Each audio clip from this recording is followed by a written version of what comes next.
les va? Bienvenidos a un nuevo programa de Voces Sin Guión. Hoy tenemos un invitado, a Enrique Trinidad, y tenemos por supuesto a Adrián Calderín de Cuba, y tenemos por supuesto a Nelson Villasís de Ecuador. Hoy vamos a hablar de un tema muy importante que es política y poética, es decir, de qué manera nosotros unimos la política a la poética, qué autores abordaron la política y la poética, y también por supuesto si debemos hacerlo de manera sutil o de manera combativa, beligerante a la hora de tomar el asunto en nuestros versos. Enrique, decime, para empezar, ¿no? ¿Qué es lo que vos pensás con respecto a la política y la poética? Si tienen que unirse, si no tienen que unirse. Para mí sería como decir que la vida no tiene nada que ver con la política, si es que no tiene ningún sentido. O sea, todo en la vida está vinculado más o menos a la política. El problema es cuando los poetas se esgrimen como partidistas, tú lo has dicho antes, ese es el problema. Es decir, es tomar una bandera, la que sea, y en nombre de esa bandera todo está bien, y todo lo que no sea de esa bandera está mal, que es el leitmotiv de los partidos. Ahora, el nivel de compromiso, lo que yo llamo más que poesía de política, poesía de compromiso social, de compromiso humano, de compromiso pacifista, si se quiere, o tal, esa es una poesía que me interesa muchísimo. Apunté una frase de Bertolt Brecht que dice: hay hombres que luchan un día y son buenos, hay otros que luchan un año y son mejores, hay quienes luchan muchos años y son muy buenos, pero los hay que luchan toda la vida, esos son imprescindibles. Yo, como a los poetas los considero imprescindibles, entiendo que tienen que estar luchando toda la vida, aunque no siempre tienen que estar hablando de política o de compromiso. También pueden decir eso de te quiero mucho, cariño, y cosas de estas, no pasa nada. Claro, exacto. No pelea. Genial, Enrique. Nelson, ¿vos qué pensás con respecto a la poesía y la política? ¿Deberían unirse? ¿No deberían unirse? Quiero empezar con los antecedentes, ¿no? Fue Aristóteles quien dijo que el hombre es un animal político, y él lo hizo enfocado al decir que somos seres gregarios, que nos gusta vivir en manadas y un líder que nos represente y nos guíe en el camino, por lo cual somos lo más parecido a las cucarachas. Y bajo ese sentido es lo que fueron identificando la política. Pero si bien vemos desde ese lado, los griegos también tenían una acepción de la política muy distinta a lo que hoy se comprende por política. Política era el servicio a la comunidad, el servicio social, el servicio al otro ser humano, sin primar tus intereses individuales, porque a eso ellos le llamaban idióticos, que significa un idiota. Solo el idiota ve por los intereses personales y privados. En cambio, el político debe ver por los intereses sociales, comunitarios. Entonces, bajo ese aspecto, hoy por hoy carecemos de políticos. O sea, no existen, yo desde hace rato vengo diciendo, no existen políticos, sino existen una especie de administradores o gestores de grandes empresas transnacionales, y ellos están como ahí como un representante que crean las leyes, las cosas en beneficio de esto. Pero bien lo mencionaban, o sea, no puede existir un hombre sin actitud política, eso es imposible. O sea, estamos organizados en familia, y desde que estamos organizados en familia y existe una política. Dentro de casa hay una política, hay un horario en que se come, un horario en que uno se baña, y un horario en que se viste, que se levanta, tantas cosas, en fin, hay obligaciones a cumplir, estudios, y traer el dinero que necesita el hogar y tantas cosas, hay que hacer compras, existe una política. Hasta en el lavar la ropa existe un comportamiento político en el ser humano, hasta en el barrer. ¿Quién creyera eso? Entonces es evidente que esto existe en todo ser humano y que se va a impregnar de alguna manera en los pensamientos del escritor o del poeta, pero no necesariamente esto significa liderar una bandera de defensa de un partido, que eso es absurdo, y además se llama panfleto. Es por eso que dañan el lenguaje, dañan la literatura, aquellos que pretenden hablar que el imperialismo, que no sé cuántas tonterías de esas, que eso no tiene nada que ver, ni siquiera es político. Esos son absurdos ideológicos. Fíjense que la ideología es lo más parecido a la religión, ¿no? Cuando Marx estaba vivo, él decía que la ideología es un ocultamiento de la realidad. es una tergiversación de la realidad, no es la realidad tal cual es, sino como al individuo en su cabeza se le ocurre que sea. Entonces, pero la ideología, el fin es reunir a un grupo de personas bajo una misma creencia, idea, concepto.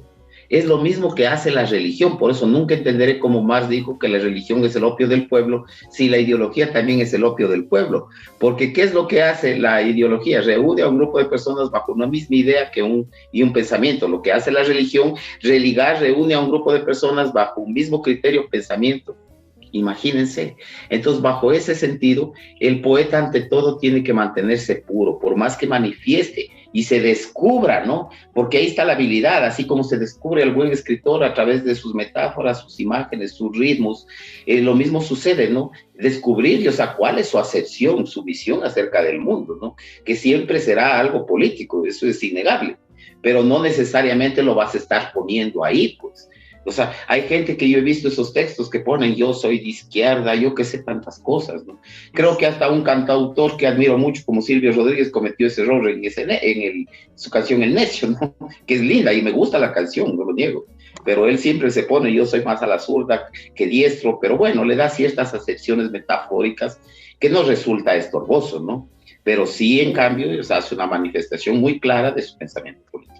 Lo que vos decías con respecto a pensar cada uno, ¿no? Una cosa es pensar y otra cosa es ser pensado. Cuando nosotros utilizamos la ideología de otro, estamos siendo pensados y no estamos pensando por nosotros mismos. Y lo otro que vos dijiste con respecto a la pureza de cada uno, de descubrir la pureza de cada uno, justamente que vos hablás de los griegos, eso utilizaban la cándida, y la cándida era la túnica blanca que utilizaban los magistrados para decir yo soy puro. Y para utilizar la cándida, ¿no?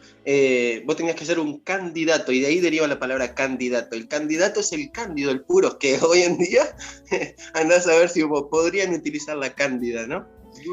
O merecerías, porque ya no merecen. Claro, exacto. Adrián, ¿qué pensás con respecto a esto? Bueno, yo voy a empezar con una frase de León Tolstoy, encontré que dice: lo político excluye lo artístico, porque lo primero tiene que ser partidista para poder conseguir algo. Es una frase de León Tolstoy.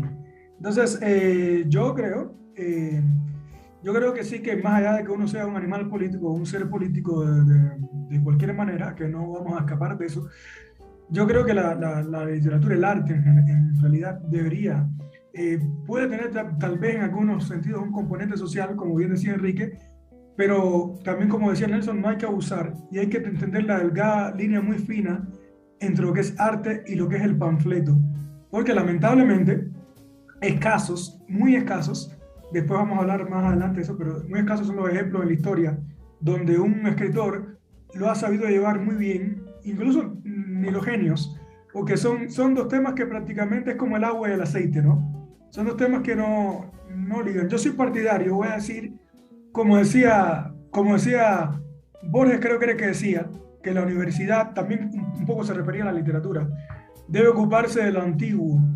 Ocuparse de lo nuevo, de los hechos, de lo que está pasando, es una función que viene a ser más de la prensa. Para eso está la prensa, no la literatura, creo yo. Entonces, en parte tiene razón. Y el tema de las ideologías, no solo la política, sino la política y la ideología, hoy por hoy está empezando tanto en el arte, el mundo se ha, digamos que polarizado de cierta manera otra vez, que todo eso está pesando tanto en el arte, y bueno, ya vemos los resultados que no son los mejores que digamos. Es lo que pienso yo, que mientras más se puede evitar, mejor. Yo estoy muy en contra de uno de los aspectos que ha citado de Borges. Ya sé que llevar la contraria a Borges en algunos terrenos parece peligroso, pero yo le llevo la contraria siempre que puedo. Muy bien. Porque como soy más viejo me lo puedo casi permitir. Y eso de que lo nuevo para el periodismo, pero no. Yo entiendo que se puede hacer poesía del momento en el que estás, es decir, de algo absolutamente actual, y ser buena poesía, igual que puede haber, a pesar de lo que hemos dicho antes, poesía de corte político, incluso partidista y tal, y que de repente alcanza un nivel enorme. Recuerdo en ese momento a Miguel Hernández, o recuerdo a Neruda, por ejemplo. Recordad la última estrofa, solo la última estrofa del nuevo canto de amor Stalingrado, que hombre, es una manera de hablar de la guerra de Stalingrado, de de los soviets, de tal, y sin embargo, fijaos que dice la estrofa, la tengo aquí. Guárdame un trozo de violenta espuma, guárdame un rifle, guárdame un arado, y que lo pongan en mi sepultura con una espiga roja de tu estado, para que sepan, si hay alguna duda, que he muerto amándote y que me has amado, y si no he combatido en tu cintura, dejo en tu honor esta granada oscura, este canto de amor a Stalingrado. Es realmente espectacular y es político. Por eso digo que hay. Bueno, yo creo que, bueno, ahora voy a dar mi postura. Creo que siendo, a mí por lo menos lo que me pasa y lo que yo veo en general, es que los poetas cuando jóvenes, ¿no?, están abocados a sí mismos. Son lobos esteparios. Son ellos, son el amor de ellos, el amor por su familia, las nostalgias de ellos. Y a medida que vamos creciendo, yo creo que estamos en esa etapa, nos vamos volviendo más el otro. Nos vamos volviendo más las otras personas. Vamos entendiendo un poquito más el contexto en el que nos desarrollamos, vivimos, ¿no? Porque empezamos a vivir la vida social. Y creo que justamente un poco es lo admirable en Miguel Hernández, por ejemplo, o en Lorca, que Adrián tenían nuestra edad y eran realmente excepcionales en ese sentido de que eran beligerantes, luchaban por sus convicciones, incluso daban su vida por las convicciones, eran encarcelados, y miren que les dijeron 1000 veces, váyanse, no se queden en España, y ellos testarudos que querían quedarse, y bueno, y sufrieron las consecuencias, ¿no? Yo no sé, yo soy cobarde en ese sentido, yo no sé si podría hacer eso, yo valoro mucho mi vida como para darla por una causa. Y a lo que voy es a esto. Yo considero que mi vida es tan importante como las demás, por un lado, y por el otro considero que soy un ciudadano del mundo. Y como soy un ciudadano del mundo, no creo en partidos ni en banderas. No creo que deba haber una división en el mundo. Octavio Paz decía, tenemos que ver a los otros todos que nosotros somos. Es decir, al otro, ¿sí? Pero sin divisiones. Escribí un texto que se llamaba El paladar de la tierra, ¿sí? Porque todos tenemos el mismo gusto ante el paladar de la tierra, todos sabemos a lo mismo. Ahí no hay diferencias de raza, de religión, de banderas, todos sabemos lo mismo, ¿sí? Entonces yo escribí un texto que se llamaba Ante el paladar de la tierra. Y creo que es eso, ¿no? Descubrir que en vos, Enrique, en vos, Nelson, en vos, Adrián, hay un Diego, y viceversa, ¿no? Y entender eso y tratar de unirnos como raza humana. Ese es mi pensamiento. Sé que es utópico, pero por lo menos abogo por la paz, ¿no? Y no abogo por la guerra. Bien. Hay que luchar por lo utópico, porque lo que es ya está. Hay que luchar por lo que pudiera ser. Exactamente. Quiero señalar algo, ¿no? Sí. Hay casos también. O sea, por ejemplo, a Cortázar yo le veo con múltiples rostros. Cuando es el escritor, él no está tocando estrictamente temas políticos, ¿no? Pero sí te da una comprensión a través de qué es lo que guarda dentro de ello. Y sabe muy bien que él era un político de izquierda, ¿no? Totalmente afiliado inclusive a la izquierda, a los partidos comunistas. Pero sin embargo tú le ves otra forma. O sea, por ejemplo, cuando escribe Rayuela les hace jugar a las personas, interactuar, le vuelve una obra social. Porque inclusive te hace ir al pasado, te hace ir al futuro, te devuelve al presente, juega contigo con una habilidad pero exquisita. O cuando escribe, yo que sé, Historia de Cronopes y de Famas, que fue el primer libro que yo leí de Cortázar, que me fascina, donde te da instrucciones para dar cuerda a un reloj, para subir una escalera, te hace descubrir la esclavitud, las cosas que te tienen fatigado, las atrocidades, esos minúsculos instantes en que te tienen como preso. O yo que sé, donde sí es totalmente político, por ejemplo, es cuando le lees El último round, ¿no? Donde se declara totalmente defensor de la Revolución de las Flores, de mayo 68, cuesta las anécdotas de cómo los jóvenes escribían los grafitis en las paredes, él lo llama, lo dice, hacían el amor por las paredes, bajo los puentes o en las calles. Entonces, te digo, hay otros casos en que podemos citar de que otros utilizaron la poesía, las imágenes, la metáfora, sin hacer tanta alusión a los panfletos, se olvidaron de eso y se enfocaron más el arte para escapar de la persecución. O sea, ahí tenemos, o sea, algunos cantantes sobre todo, y, o sea, yo que sé, ponte, Luis Eduardo Aute siguió viviendo en España, a pesar de que estaba Franco, porque los hizo los textos de una manera a veces erótica, con tantas formas, que eran incapaces de distinguir, ni siquiera comprender de qué estaba hablando, ¿me comprendes? Y hay veces donde ese recurso también lo usa Silvio Rodríguez, yo que sé. Otros cantantes de nueva canción no lo han hecho, ¿no? Porque son directamente políticos, como Inti Limani, Quilapayún. Hay tantos de ellos como Víctor Jara, ¿no?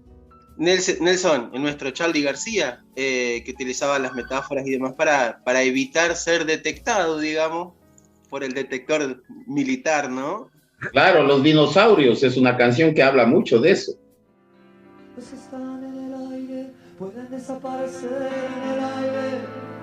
Los que están en la calle pueden desaparecer en la calle. Los amigos del barrio pueden desaparecer, pero los dinosaurios iban a desaparecer. Ha habido casos más delicados y más peligrosos.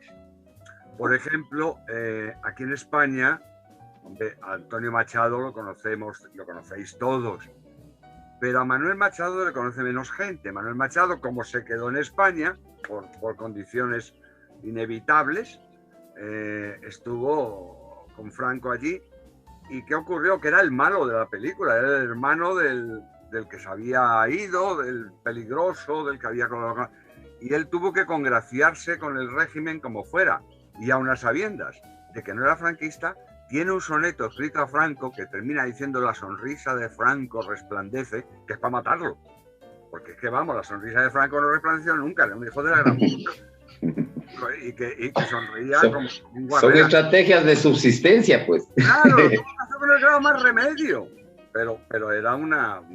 Y se le ha echado mucho en cara y no deberíamos, quizás, porque hay que verse en la situación de uno, ¿no? Porque lo que pasa con los cantautores es una cosa que no pasa con los poetas. Los poetas tienen que tener un nivel de palabra más alto, porque no tienen la música. La música te permite, que es parte también de todo, ¿no? Cuando uno hace una canción. Entonces, te permite como que si la letra no es tan, digamos, no es tan fina, digamos, la música te calza de cierta manera, te apoya. Eso es lo que pasa también con la canción, que no es lo mismo que la poesía. En la poesía tenemos que ser incluso más técnicos, más sutiles, tener un estilo más elevado.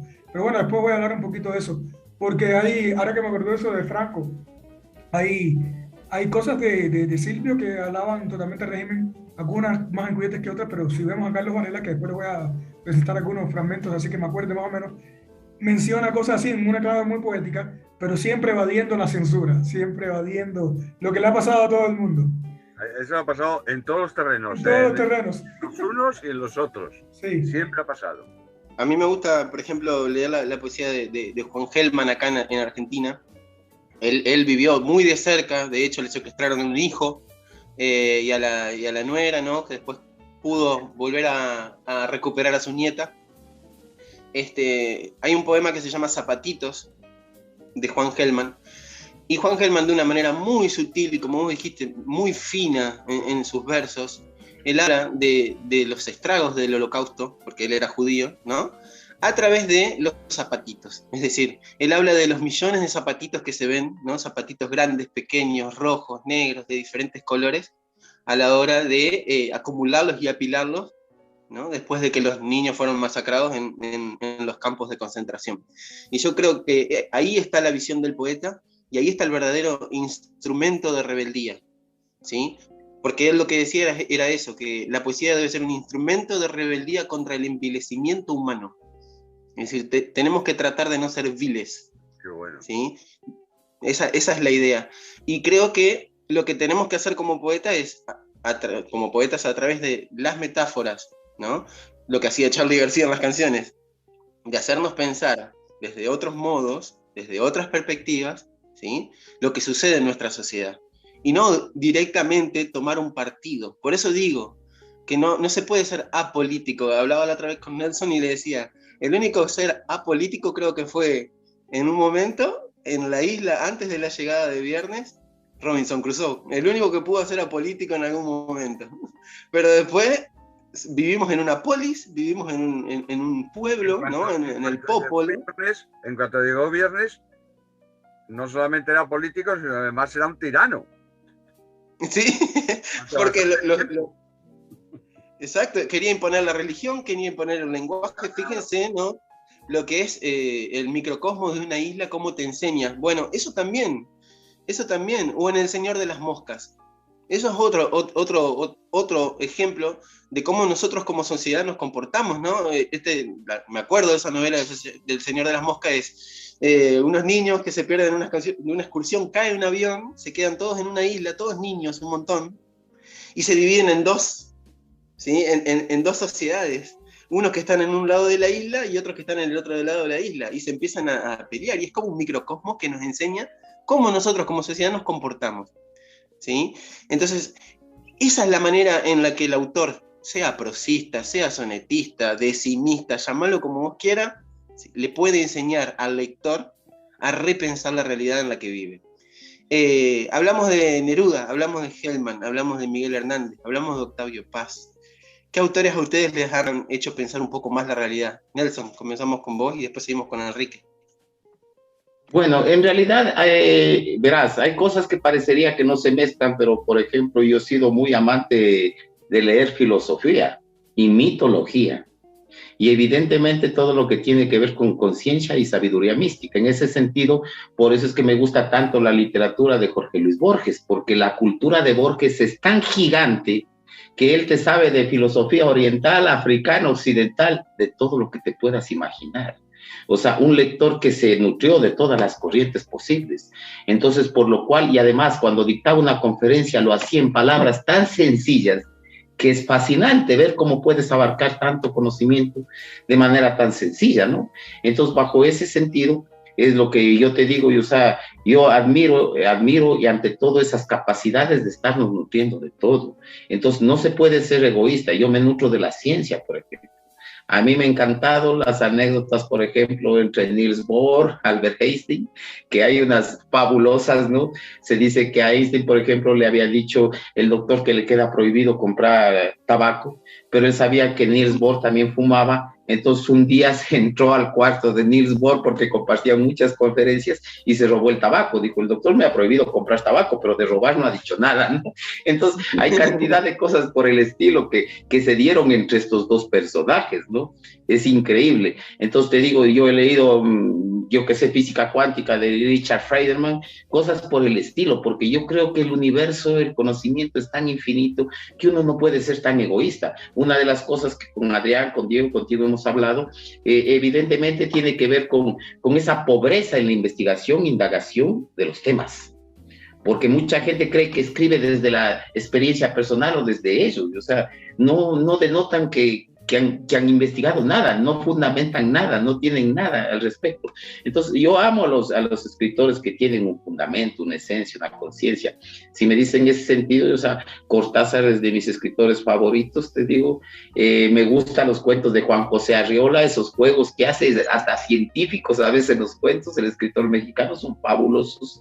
Entonces, yo que sé, también me gusta esa postura de Roa Bastos, ¿no? Roa Bastos fue muy político cuando escribió el Yo, el Supremo, ¿no? Muy categórico, es más, y contradictorio, porque la obra, o sea, a veces terminas amándole al dictador en lugar de odiándole por todas las cosas que logró, ¿no? Entonces, bajo ese sentido, ese contexto, te digo, esto es tan enriquecedor que uno no debe negarse a leer nada en realidad.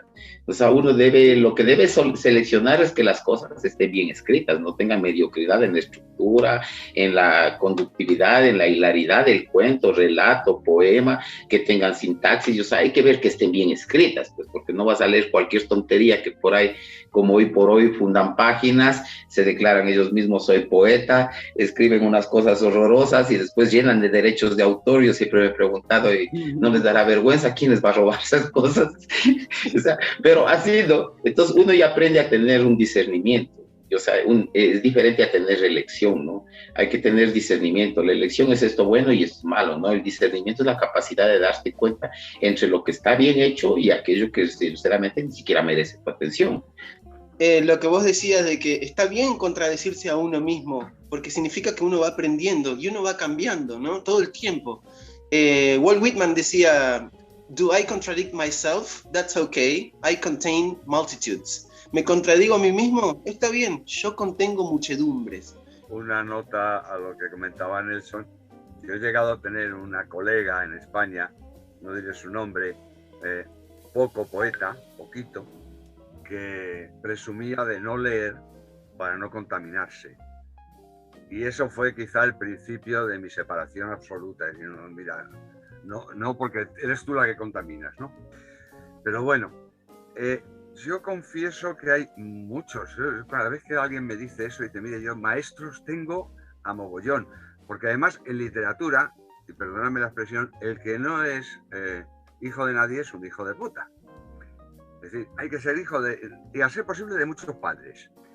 Y entonces yo me confieso mi admiración absoluta por León Felipe, que fue el que me llevó a escribir lo que yo escribo ahora, porque antes escribía cositas a los jovencitos, pero a los 19 años un gran amigo, me regaló el libro de Antología Rota y a partir de ese momento me convertí en felipista absoluto. Pero luego llegaron el Cholo, el peruano, luego llegó Blas de Otero, español, por supuesto siempre estuvo Neruda, con idas y venidas, pero siempre estuvo ahí, siempre estuvo. Y otros muchos. Llega un momento en que al final la lista es enorme, porque empieza por los clásicos antiguos españoles y el romancero viejo y tal, y cuando te das cuenta, estás metido con Hellman o estás metido con yo qué sé, con Roque Dalton. Hablando de poetas que han usado la política y el compromiso, ¿no? O el González Tuñón, ese es argentino, ese es vuestro. Yo que sé, muchos de ellos, ¿no? Y quizá destacaría a León Felipe, a César Vallejo y a Blas de Otero, como personas que son muy cercanas. Exacto. Adrián, ¿cuáles fueron los influyentes? Bueno, cuando yo tenía 16 o 17 años por ahí, alguien me recomendó y empecé a escribir mis primeros poemas tontos de amor. Alguien me recomendó leer me dijo, te recomiendo 3 escritores, ¿no? Uno de los mejores consejos que me han dado. Te recomiendo que leas a Borges, a Vallejo y a José Martí. Bueno, al final me quedé solo. Al final le hice caso, leí a Vallejo, leí a Borges, leí a Martí. Pero si voy a hablar de mis influencias hoy por hoy, creo que tengo a Borges, me gusta mucho Miguel Hernández y me gusta mucho Quevedo. Y no solo Quevedo, sino todo el siglo de oro de España, sobre todo, y algunas generaciones de poetas en España que son imprescindibles, como la del 98, como la del 27, pero me quedo con esos 3 en materia de poesía. Ahora, yo escribo poesía, bueno, o digamos que intento escribir poesía, o escribo sonetos o lo que sea, pero leo mucha prosa, leo muy poca poesía. Realmente yo leo muy poca poesía. Si hay un canon que me gusta, ¿no? Y que quisiera un poco después extenderlo, es por ejemplo la Biblia, todo el corpus bíblico. Es un material inmenso para escribir, aunque hace años que no lo estoy tocando mucho, pero me tiene una influencia muy grande. Esas cosas también me gustaría beber un poquito ahorita más, que no he podido hacerlo mucho en la vida, lo he hecho poco, de Shakespeare, por ejemplo, y otras tradiciones anglosajonas, ¿no? También un poco, y orientales, que de eso estoy hablando con Nelson, de Shakespeare y algunos escritores orientales, como la filosofía oriental, y las Mil y una Noches también, que tienen las Mil y una Noches. o el Corán, que tienen una poética en sí mismos, ¿no? Que hay que descifrar. Adrián, como decía Valle Inclán, te estás poniendo estupendo. Gracias. No, el problema es que, como dices tú, hay que beber de muchas fuentes porque es innegable. Eso de que no leer para no contaminarme, lo he oído, sobre todo, lo he oído bastante, de los escritores noveles, bueno, también soy novel porque soy joven de cierta manera, pero de los más noveles que yo, y que la gente no lee como pretexto por no contaminarse. Entonces ahí es lo que le decía a Nelson, es algo aséptico, sin ninguna referencia cultural, histórica, sin ningún recurso literario. Entonces es la nada en la nada, como decía, creo que ayer Diego, un poema tuyo, videopoema que decías, de la nada, algo así, de la nada. Entonces, es imposible, como dice usted, es un hijo de puta. Una frase, no se puede, es que no se puede escribir sin leer algo bueno. Es que tienes que leer, es la única salida. Pero bueno, si me quedo con alguna gente, Borges, Quevedo, Miguel Hernández me gusta mucho, y todo lo que es corpus bíblico, lo oriental, ahora también le estoy dedicando un tiempo. Bueno, ahora acabé de escribir, bueno, digamos que acabé, no he acabado, pero acabé en el sentido de que ya tiene la cantidad de versos necesarios para concursar, sobre todo en España, en los concursos grandes. Ahora acabo de llevar un tercio ya de Rayuela a soneto. Voy narrando toda la novela según el orden que dio Cortázar. Ya escribí unos 40 sonetos del primer tercio. Solo del primer tercio, me quedan los otros 2 tercios para seguir escribiendo. Ya, digamos que soneticé. A mí me gusta convertir todo lo que toco en soneto. Bueno, él se lo sabe y Diego también. Y entonces, bueno, estoy así. Quisiera hacerle un día con Las Mil Noches, con la Biblia, con algunos libros de literatura fantástica de Borges, Bioy Casares, Silvino Campos, que quisiera hacerlo. Rayuela me dio la posibilidad, pero hay mucho para sacar de todo. Lo que hay que buscar buenos padres, como decía Enrique. Sos el Midas de los sonetos. Sí, todo lo que toca lo vuelve soneto. ¿No? ¿Qué os ha pasado? Pero eso es una especie de virus. Es una especie de virus como la COVID o algo así. Bueno, yo creo que sí, porque a mí me gustó el soneto particularmente cuando bueno, no voy a irme mucho de tema, ¿no? Pero cuando leí la primera vez, me dieron una vez el siglo de oro en la primaria, en la secundaria, y me gustó a partir de ahí. ¿Mesanes? Sí. Bueno, a mí, por ejemplo, un autor que me hizo llamar la atención sobre esto es este señor, Don Pascal. Y yo justamente utilicé una frase de él que me gustó mucho con el tema. No tiene que ver con la política, sino que tiene que ver con la humanidad, ¿no? Esto que yo digo de entender que somos seres humanos, de entender que somos iguales, que ante el paladar de la tierra. Había un meme, yo les conté, creo a ustedes, que había un meme de un oso, ¿no? Que decía, africanos, asiáticos, americanos, todos me saben igual. O sea, todos tienen el mismo sabor. A mi boca todos tienen el mismo sabor, es carne, punto. Bueno, yo creo que hay que entender eso. Y había una frase muy buena de Blaise Pascal, que se las voy a leer para que la escuchen porque está muy buena. Dice, ¿se puede imaginar algo más cómico que el que un hombre tenga derecho a matarme porque vive del otro lado del agua y su príncipe está enemistado con el mío, aunque yo no tenga nada contra él? O sea, es una estupidez. Es una estupidez enemistarse por banderas, por estar del otro lado del agua. Y yo creo que eso es lo que está sucediendo ahora, ¿no? La ambición humana, ¿no? La ambición humana, el ego humano jugando. Y la frase que vos decías que yo tenía en un poema era: no somos una nada que hace nadas por nulas naderías que nadecen. O sea, no somos una nada que hace nada. Entonces, vamos a pasar, vamos a dejar de existir. ¿Y qué vamos a dejar en este plano? Eso es lo que hay que pensar. Y tratar de ser más hermano con el otro, con el próximo, con el prójimo, ¿no? Bueno, autores que a mí me gustaron, que me llamaron la atención. Violeta Parra, obviamente, estamos hablando de cimistas, ¿no? Gabriela Mistral, Neruda, el gran Neftalí Reyes, Octavio Paz, mi amado y adorado Octavio Paz, que qué lindo apellido que tiene, Paz, ¿no? Después, Miguel Hernández. Cuando escuché Las Nanas de la Cebolla me encantaron y a partir de ahí no lo dejé a don Miguel Hernández. Y después, bueno, Rodolfo Walsh acá, con Operación Masacre, me hizo replantearme muchas cosas.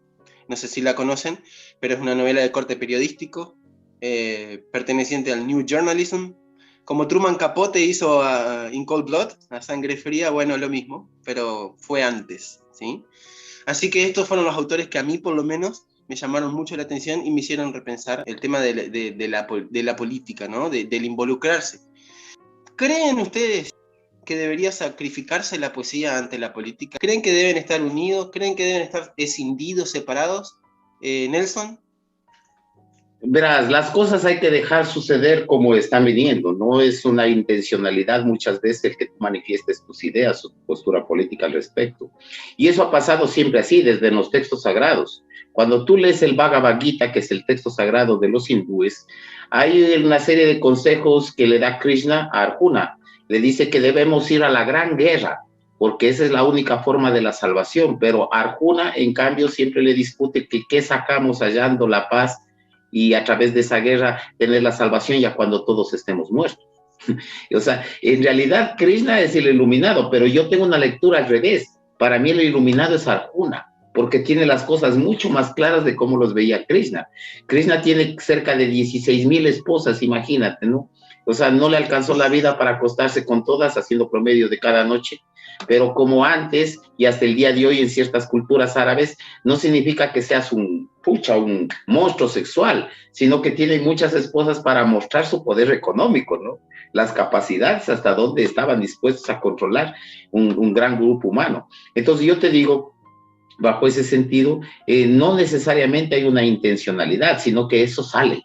Eso sale, o sea, tú tienes una visión de las cosas, tienes una visión del mundo, ves de determinadas formas, es evidente que va a salir dentro de ti, pero eso no tienes que hacerlo de una forma tan absurda como vuelvo a insistir, como los panfletos, o creer que es una alegoría de ideologías a través de los textos, que muy poquísimos escritores, como bien lo mencionó nuestro queridísimo escritor español, o sea, evidentemente lo consiguen, ¿no? Lo consiguen, pero es porque ellos ya tienen oficio. Lo mismo he dicho yo, por ejemplo, para escribir poemas de amor, por favor, no escriba antes de tener oficio, porque así mismo cae en la ridiculez, en la cursilería, escribe unas cosas horrorosas, ¿no? Entonces también el poema de amor para mí es el más difícil. O sea, yo creo que para alguien que ya tiene un tremendo oficio, puede hacerlo. Y considero que también la política, para alguien que tenga ya un oficio, pero increíble, es el que debería hacerlo. O, por ejemplo, te digo, Walt Whitman. Walt Whitman prácticamente es un místico. Yo lo he analizado detenidamente, porque él no hace diferencias. Dice, yo soy el hombre, soy el niño, soy la mujer, soy el hombre. ¿Ya? Soy el mono, soy la hoja, soy la tierra, soy el agua. O sea, él está hablando de una dimensión en donde todo está confabulado, todo está unido. Más parece un monje budista, te diré a ratos en los momentos de los poemas de él, porque está haciendo ver eso cuando él dice que él preferiría vivir con los animales. Son tan hermosos, ninguno se prosterna ante otro, ni ninguno les da sus quejas, ni trata de cambiarle de ideas a nadie. Entonces, imagínate, o sea, él está mandando, ve, así no lo creas, y así no sea la intención, por más que le veamos como un poeta con dotes místicos, está mandando una visión política. Está mandando una visión acerca de el comportamiento humano, por dónde debería ir o dónde debería progresar. Entonces, yo incluso te digo, los místicos, así no parezcan, desde Jesús es político y hasta Buda de alguna forma, porque siempre están transmitiéndote esa conciencia humana que involucra una transformación, ¿no?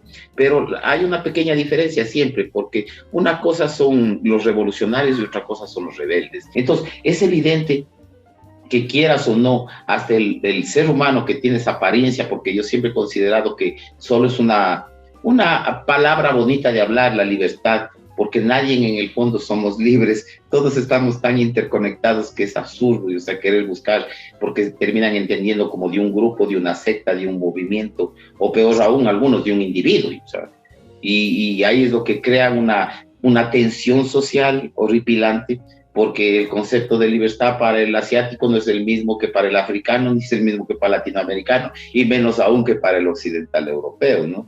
Entonces, bajo ese sentido, te digo, debemos dejar caer todas esas máscaras, y si dejar caer esas máscaras, de alguna manera, nos interpretan como ciertos textos como políticos, me tiene sin cuidado, ¿comprendes?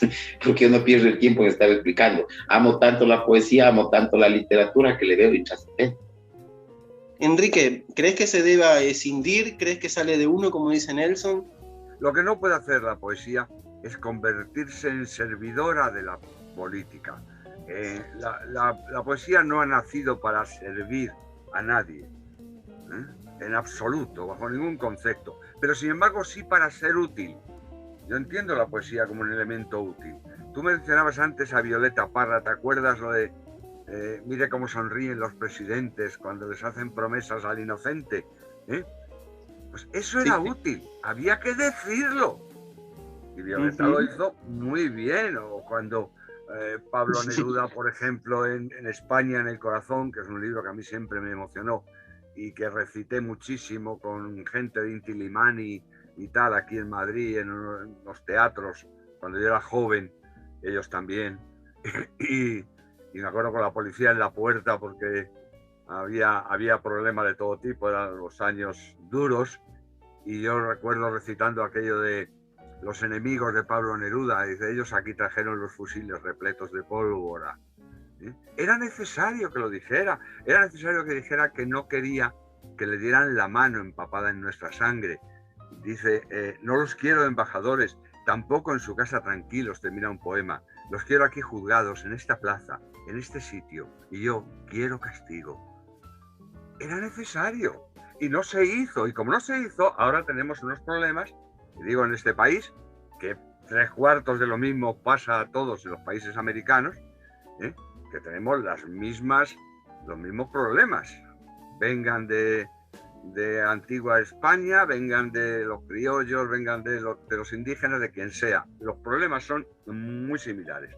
Y la poesía tiene que tenerlos en cuenta sin convertirse en esclava de ellos. Es un poco la idea. Y apoyo lo que decía Nelson, que hay muchas variantes, y entonces tú te metes en la mística o te metes en la poesía, en la línea bíblica que decía antes Adrián, y todo eso tiene que ver con la política, de alguna manera, con el hombre viviendo en común. La poesía no puede ser ajeno a eso. Yo suelo detestar, no diré detestar, pero sí ponerme un poco incómodo cuando, como decía antes Adrián, al ser jovencitos, hablan de yo mimé conmigo, yo para mí, me mimó mamá, mi mamá me mima. Déjate de tonterías. Está muy bien, tu ombligo es muy bonito, pero redondo como todos los ombligos. Haz el favor de hablar de otra cosa. Hay que salir de ese yoísmo. Yo recuerdo mi primer libro con 22 años, que tuve suerte, fue una tesis del premio Donais, y mira qué suerte, qué bien, me lanzaron allí, me lanzaron a la porquería, porque estuve 18 años sin volver a publicar, pero bueno. Y lo cierto es que yo era yo-yo, era un libro del yo-yo. Lo consideraban bueno, pero yo creo que era yo-yo. Y últimamente hasta me acuerdo de que existen otros, incluso mucho más. Bueno, pues la poesía, yo creo que si no se convierte en servidora, en discípula o en sirviente de la política, mejor, pero no está ajena a la política prácticamente casi nunca. Genial. A mí lo que yo creo, ¿no?, es que la poesía de la estética se tiene que volver una poesía de la ética. Es decir, de algún modo nos tiene que ayudar a encontrar nuestro eje moral, ¿no? ¿Y juntas qué tal? ¿Ética y estética está bien juntas? Pues ya está. Sí, exacto. Es la estética de la ética, ¿no? Es la estética de la ética. Es eso. Mirá, ahí encontramos una definición buena de la poesía, que en cierta forma no hay que ser taxativos, pero está buena para tenerla en cuenta, ¿no? La poesía como estética de la ética de cada uno, es la estética de la ética de cada uno. Uno se muestra al mundo, muestra quién es, como decía Nelson, no puede evitar ser quien es, y a través de ese mostrarse, ¿no?, ayuda a otros a que puedan entenderse a sí mismos. Somos espejo de otros. Adrián, ¿crees que se puede descindir la poesía de la poética? Yo creo en la estética puramente, y voy a hacer, si yo fuera a pertenecer a un movimiento poético, alguna vez ya me di cuenta que sí, evidentemente pertenezco a uno, y yo creo que debería ser parnasiano. Yo debería ser parnasiano, porque bueno, primero me gustan todos los temas mitológicos. Voy a citar a Borges cuando le hace un poema a Góngora y dice: cercado estoy por la mitología. Me gustan los temas mitológicos, me gustan esos temas, y además la estructura clásica, que eso es lo que hacían los poetas del Parnaso. Eso era lo que hacía esa gente. Entonces, yo creo, primero que la poesía, que es un acto, es lo más sublime desde el punto de vista lingüístico. Hoy, en el siglo de oro, por ejemplo, los poetas eran los escritores más reconocidos, ¿no? Tanto así que Cervantes en un momento dice, la gracia que no quiso darme el cielo, hablando de la poesía se refiere. Hoy no, hoy más bien la novela es la que prepondera un poco en el mundo literario, pero aún así, más allá de quien esté encima, el acto como acto lingüístico, ¿no? Y bueno, yo hablo como lingüista ahora, como conocedor de lengua y eso, el acto lingüístico más elevado que uno puede alcanzar es la poesía, es el acto lingüístico más elevado. Entonces yo creo que la poesía es puramente, básicamente, puramente estética. Ahora, que puede cumplir otras funciones, como bien decía, en determinados momentos está bien. Yo, en lo personal, prefiero alejarla. Les voy a citar algunas cosas y les voy a citar... primero les voy a citar una canción de Silvio Rodríguez que se llama Playa de Girón, que además es una canción muy política y que es de los años 60. Las primeras dos estrofas dicen así: compañeros poetas, tomando en cuenta los últimos sucesos en la poesía, quisiera preguntar, me urge, ¿qué tipo de adjetivos se deben usar para hacer el poema de un barco sin que se haga sentimental, fuera de la vanguardia o evidente panfleto? Si debo usar palabras como flota cubana de pesca y playa Girón. Entonces él ahí irónicamente un poco pregunta a los poetas que si está bien usar palabras que sean muy bien cotidianas o políticas o que tengan alguna sintonía con lo político de alguna manera en una canción sin que se haga un panfleto o sin que se haga sentimental. Bueno, yo creo que si no hay, como decía Nelson o como decía Enrique, la maestría para usarlo como en algunos casos, incluso los maestros también han resbalado ahí, porque es muy difícil no caer en el panfleto. Entonces, si no hay la maestría, como dice la medicina, manténgase alejado del alcance de los niños. Lo otro es que ahora que Nelson hablaba, yo voy a citar yo para la poesía y la política, yo te citaría el pasaje bíblico de Jesús y la moneda del César. ¿De quién es la inscripción? De César. ¿Y de quién es la moneda de César? Dale al César lo que es del César y a Dios lo que es de Dios. Así lo cerraría yo. Yo me permites, es que hay una cosa que me ha llegado al alma, lo de que perteneces a un movimiento poético o algo así, estás en algún grupo poético. No es que estoy en ningún grupo. Es que si perteneciera a alguno, yo sería parnasiano. Vale. No, es que a mí eso me preocupa. Yo en eso soy marxista. Marxista de Groucho. De Groucho Marx. Yo no pertenecería a ningún movimiento poético que aceptase poetas como yo, ¿me entiendes? Claro.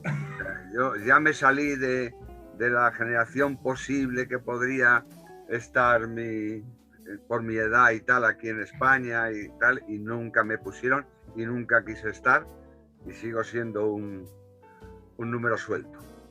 Bueno, a mí me tocó ser un número suelto, pero me ha tocado. Yo soy cubano, pero soy cubano ecuatoriano, tengo doble nacionalidad y vivo en Ecuador hace 7 años. Y no estoy en ningún lado, no estoy ni aquí ni allá. Entonces al final nunca voy a hacer. Ni soy de aquí ni soy de allá, que cantaba el argentino, ¿no? Sí, con Facundo Cabral ya no me va a tocar ser, ya me resigné a eso, ya no me va a tocar ser. Creo que indefectiblemente, inevitablemente, el ser humano debe unir sus pasos del lobo a los pasos del hombre. Indefectiblemente, como decía Nelson, somos seres gregarios, ¿no?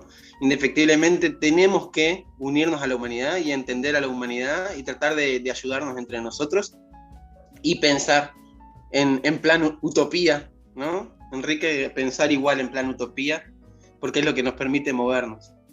Y utilizar nosotros como poetas todas las herramientas que tengamos, porque no es que tenemos que ser directos, sino que podemos utilizar el sarcasmo, por ejemplo, para hablar de la política. Podemos utilizar todos los tropos que conocemos, todas las metáforas, todas las alegorías, ¿sí? Y de esa manera hacer pensar a nuestros congéneres, ¿no? Así que bueno, creo que hemos debatido muy bien hoy, creo que se ha cerrado muy bien esto. Les agradezco a los tres. Palabras finales, Nelson, ¿qué te llevas de todo este debate? Creo que muy enriquecedor. Creo que nuestro gran amigo, poeta español, Gracia Trinidad, maravilloso. Adrián, muy claro, tú también. Creo que este tipo de conversatorios son muy importantes, ¿no? Son muy trascendentes. Pero mi último mensaje es que pierdan el miedo. Uno no tiene por qué estar rindiendo pleitesía a nadie, ni tratando de congraciarse con nadie. Hay gente que no dice cosas, pero por cobarde, ¿ya? O sea, el Adrián es valiente, yo lo he visto cómo se lanza sus cosas. Él dice lo que piensa y lo que cree y no tiene por qué estar pidiendo permiso a nadie. Pero ahora se ha formado un cúmulo de escritores, y, o sea, que están como la sociedad, yo no te quiero, la resiliencia, todas esas tonterías que andan ahorita predicando, ¿no? Que decir que hay que ser, que la resiliencia, que esto, que el otro.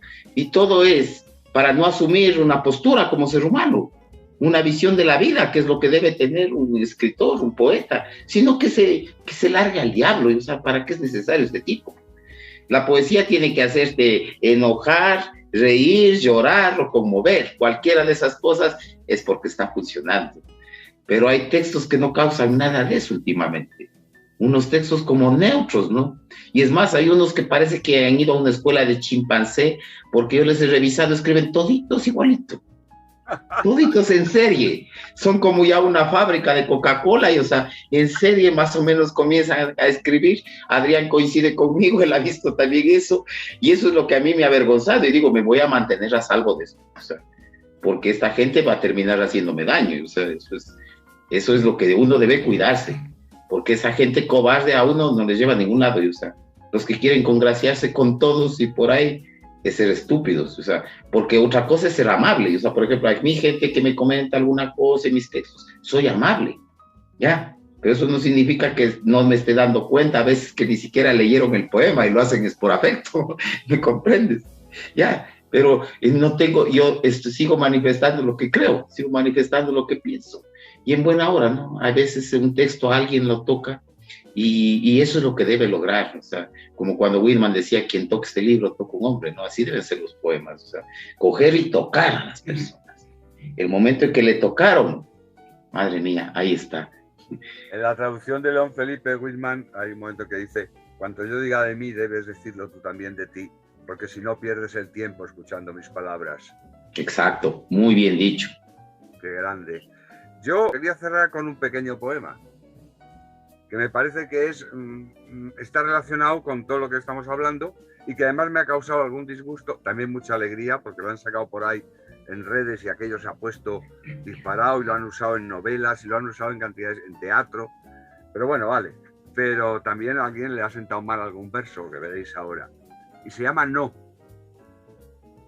No hay bandera que valga un solo muerto, no hay fe que se sujete con el crimen, no hay Dios que se merezca un sacrificio, no hay patria que se gane con mentiras, no hay futuro que viva sobre el miedo, no hay tradición que ampare la ignominia, no hay honor que se lave con la sangre, no hay razón que requiera la miseria, no hay paz que se alimente de venganza, no hay progreso que exija la injusticia, no hay voz que justifique una mordaza, no hay justicia que llegue de una herida, no hay libertad que nazca en la vergüenza.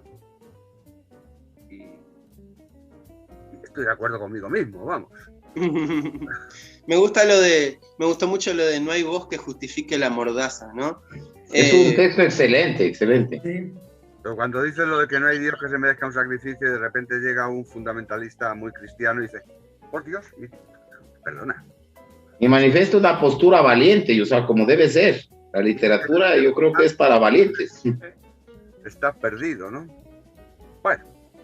Es como la frase que decía, puede que no defienda tu postura, pero defendería a muerte tu derecho a tener postura. Tu derecho a tener una postura, que eso poéticamente es muy aceptable, porque de repente te encuentras con versos de Rapaun o de no sé quién que dices, ostras, esto no me gusta, o me parece que es tendencioso, o que es tal, pero si es bueno, me da igual. Aunque hable de la Virgen de Guadalupe y no queramos saber nada de la Virgen de Guadalupe. Bueno. Yo estoy de acuerdo que el primer criterio del arte tiene que ser el estético, más allá de lo que diga. El primer criterio del arte es la estética. Si es bueno, yo soy totalmente de acuerdo. Ahora que Nelson hablaba, hoy se ha entronizado la dictadura de lo políticamente correcto. Ni siquiera de lo político, de lo políticamente correcto, que es peor. Entonces ahora hay una serie de, yo he visto convocatorias por ahí de poemas LGBTI, de negros, de migrantes, de no sé qué. Entonces quieren que la minoría de todos. Yo digo, a mí en un grupo me metieron, que además me salí creo que nunca debí haber entrado, a mí un grupo de poetas del Pacífico colombiano, de negros del Pacífico colombiano, me quiso reclutar por ser negro. Pero al final yo les dije, mira, mi propósito no es ser bueno, pues no es por ser negro, sino por ser bueno. ¿Entiendes? Ya, no me interesa ser escritor, no, escritor negro, la negritud. A mí esos temas realmente ni los toco nunca. Pero me interesa que me reconozcan por ser bueno, como decía David Nelson, que uno toque el poema y toca al hombre. Porque al final, cuando yo digo en estilística, una materia que él no decía que era estilística, el estilo es el hombre. Que cuando uno lea un poema mío, como lea de Nelson o de Diego, o de Enrique, que ya me pasa porque ya los conozco ya, sobre todo a Nelson y Diego de hace dos años, que uno diga, bueno, uno lee el poema y dice, esto lo escribió Nelson Villasig, o esto lo escribió Diego, o esto lo escribió Adrián Calderín, o Horacio Trinidad, porque el estilo es el hombre. Ahora, como decía, ese resultado de lo que estamos viendo de esa producción en serie, es lo mismo que estamos diciendo, que la gente no lee, que la gente solo se supedita a ideologías, esto mismo de político, que la gente escribe por un dictado. Ahora, y está además explícito. Tú viste, no sé si Diego lo vio en mi Facebook el otro día que yo publiqué ese coloquio de escritoras, ¿no? Todo morado, que no es que seamos separatistas, pero tenemos que, aquí no hay hombres porque no sé qué, porque feminismo, por la mayoría. Entonces, ahora todo viene dictado. O tienes que ser feminista, o el texto, o tiene que ser LGBTI, o tiene que ser negro, o tiene que ser... Por ahí un colega mío que vive en Argentina, búscalo, después te voy a decir el nombre, es Marcial algo, es un novelista cubano que vive en Argentina, tiene premios y todo importantes en Cuba, de novela, Alejo Carpentier, eso. Él, un poco jugando con esto de las ideologías de ahora, la política, etcétera, él escribe una novela donde el personaje principal es un negro, que además es gay. Mira cuántas minorías en un solo cuerpo, y que va a la guerra, y es enviado a una guerra en Angola, no sé, algo así. Entonces ahora todo viene dictado, y eso yo creo que eso hay que evitarlo a toda costa. Y yo creo que la humanidad se está cansando un poco, y incluso los jurados literarios, la humanidad, todo el mundo se está hateando porque es más de lo mismo, es como que todo producción en serie y tienes que estar ahí y decir lo que la gente quiere oír. Primer criterio para mí es estético. Si es bueno, no importa, como bien decía, puede ser la Virgen de Guadalupe, puedes hablar de lo que sea, del mar, de los extraterrestres, de un asesinato. Yo por ahí tengo un poema de un asesino por ahí, y me gustaría escribir ya solo por llevarle a contar a la gente de todo lo que es políticamente incorrecto. Yo escribí un poema que se llamaba Identidad de Género, que decía, aunque se vista de seda, la mona se queda. Yo por joder nada más, ya por joder y darle contraria a estos personajes, yo haría todo lo contrario, porque el tema es que sea estético, el tema es que sea bueno, como decimos en redondeo, ¿no? Que no se supedita a política o a dictados o a ideologías lo que uno escribe. Claro, es importante eso. Antes de concluir, déjame decir algo, porque hoy por hoy, o sea, la gente siempre toma una postura de borrego, ¿no? Y eso es terrible. O sea, la gente coge en manada y fíjate lo que acontece en estos momentos, una guerra tan caótica, un cambio económico en el mundo, y por ahí los fanáticos, todo hay que matar a Putin, los otros por el otro lado. O sea, me parece absurdo. Si es más, cuando yo identifico ese momento, yo digo, ahí veo un autócrata que es Putin, veo un inútil que es Joe Biden, y veo un payaso que es el presidente del país tan afectado en este momento, ¿no? Ucrania. Y además, cuando tú indagas a intereses económicos, ¿no? Biden tiene su hijo, era gerente de allá de las empresas de gas en Ucrania, tiene acciones altísimas en el petróleo de Ucrania, quiere hacerles armar a países que han mantenido neutralidad como Finlandia, Polonia, para hacer la economía de guerra, vender armas. El objetivo es ese. O sea, entonces hay cosas por el estilo, ¿no? Entonces uno, te digo, cojo y les doy a los tres por donde debo darles, porque no me convence ninguno. O sea, y eso es hay que tenerse, a veces ser tajante, y a eso es a lo que me refería con que hay que ser valiente, ¿no? Pero sobre todo sí hay que mantener, o sea, esa capacidad estética, o sea, en el verso, porque eso no tiene por qué ya lo ser rebajado por mantener una idea política, sino guárdale nomás para tu cabeza y quédate ahí, pues. Porque si ya vas a hacer arte, ya es una cosa muy distinta, ¿no? Ahí sí ya tienes que lograr una obra madura, concienzuda, bien lograda, pues, ¿no? Es como cuando se hace en la pintura, distribuir bien el espacio, el color, la imagen, las dimensiones, o sea, que hay muchos lenguajes que se está transmitiendo en la pintura, ¿no? Pero hay otra gente, por ejemplo, hay un artista de tu tierra, Argentina, que tuvo una polémica sobre plagio, ¿no?